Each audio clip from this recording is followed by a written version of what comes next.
Lihat dua model manusia. Orang yang katanya ahli ibadah, hei ahli ibadah.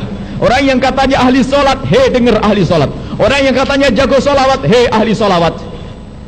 Ini dicontohkan. Orang yang katanya ahli ibadah, ternyata saat itu melihat orang lain dengan pandangan merendahkan, seketika menjadi sebab dicabut hidayahnya oleh Allah.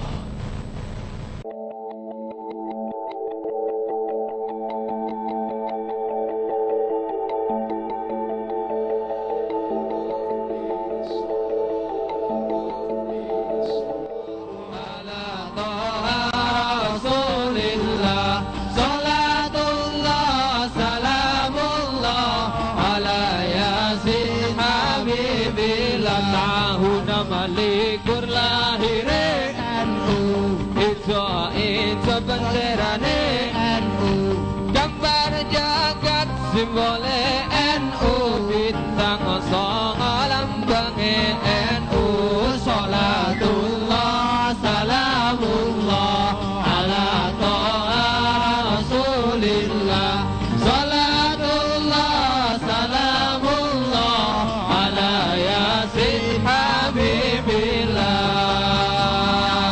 Allahumma salli wa sallim wa barik alaihi wa ala Allahumma sholli alaihi. Terima kasih.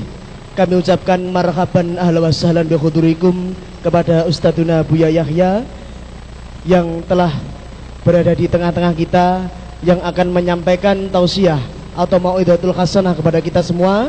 Dan hadirin jamaah sekalian yang dirahmati Allah, untuk setelah tausiah nanti ada sesi tanya jawab kepada beliau Ustadzuna Buya Yahya.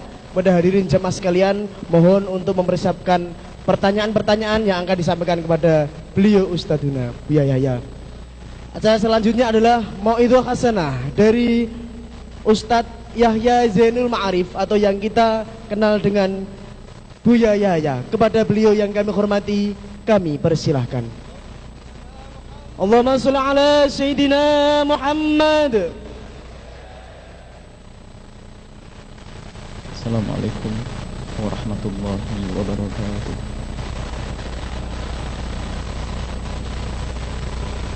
Alhamdulillah. Alhamdulillahilladzi akrama man syaa min ibadihi bil mahabbati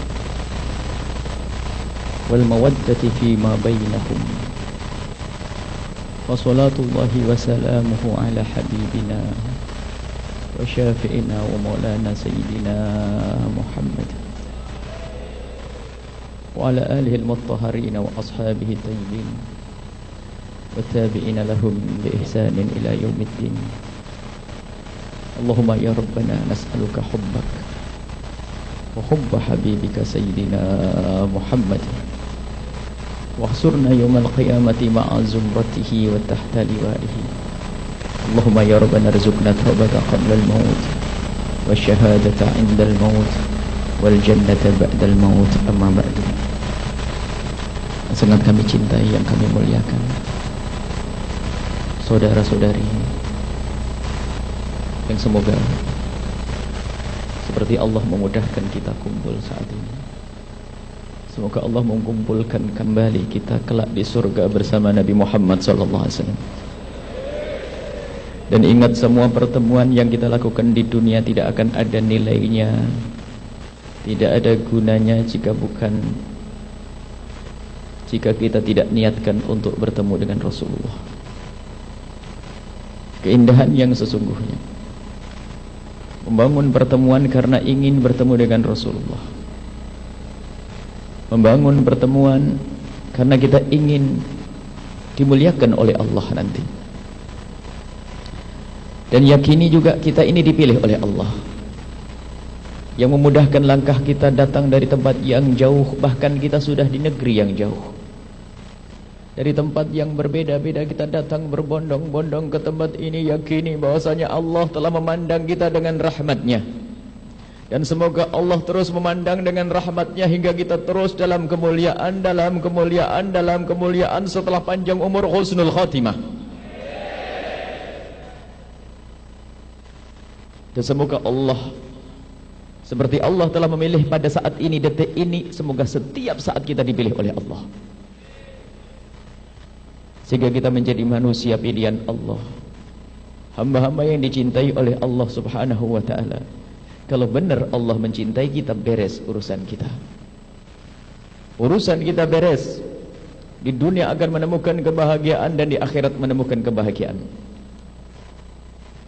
Dan alhamdulillah, semua datang ke tempat ini ngerti tujuannya untuk apa. Tanpa diniatkan sudah niat sebetulnya. Tujuannya adalah untuk hadir pengajian, hadir majelis, semuanya tahu. Ketahuilah, sejahat apapun, sejelek apapun yang datang di tempat ini, ketahuilah Anda dipilih oleh Allah. Tinggal kita tingkatkan, tinggal sadar kalau kita sudah dipilih oleh Allah. Yang meringankan langkah kita Allah, yang berikan kemauan kepada kita Allah. Kalau Allah tidak menghendaki semuanya ini dengan kebaikan, sudah dijauhkan oleh Allah dari tempat ini. Mari kita tingkatkan setelah pertemuan ini. Apa yang kita lakukan? Ada satu kalimat yang sangat masyhur di telinga dan dirindukan oleh semua, yaitu kalimat kebahagiaan. Apa kebahagiaan? Termasuk mungkin yang selama ini meninggalkan keluarganya mencari uang karena ingin mencari kebahagiaan. Mengumpulkan harta ingin mencari kebahagiaan. Mencari duit ingin cari kebahagiaan katanya. Akan tapi benarkah kebahagiaan di balik tumpukan uang? Atau di balik rumah yang megah atau mobil mewah? Ini yang harus kita sadarkan dalam diri kita. Yang namanya kekayaan, harta yang kita cari ini sarana. Karena itu sarana jangan terhenti sampai di situ, harus kita pikirkan setelah bekerja berminggu-minggu, berbulan-bulan, bertahun-tahun di sini, duit itu kita bawa kemana? Kita kirimkan kepada anak istri kita yang ada di rumah, keluarga yang ada di rumah. Apakah dengan kita kirim uang itu pasti akan menjamin kebahagiaan kita dan kebahagiaan mereka? Kita ini sering latah, seolah-olah anak kita butuh namanya uang saja, dan seolah-olah yang dibutuhkan oleh diri kita hanya urusan materi saja. Ada sesuatu yang sifatnya rohani yang sangat dibutuhkan oleh anak-anak kita yang ada di rumah, keluarga kita yang ada di rumah.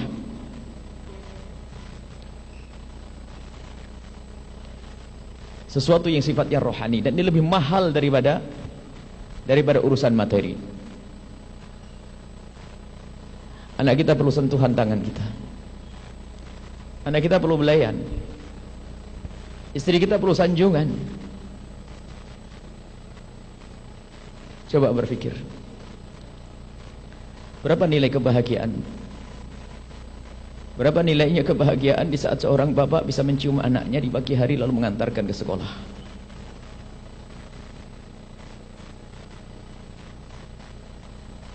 Seorang suami tiba-tiba dibangunkan oleh sang istri untuk sholat tahajud bersama di tengah malam, kemudian berzikir memohon kepada Allah bersama-sama.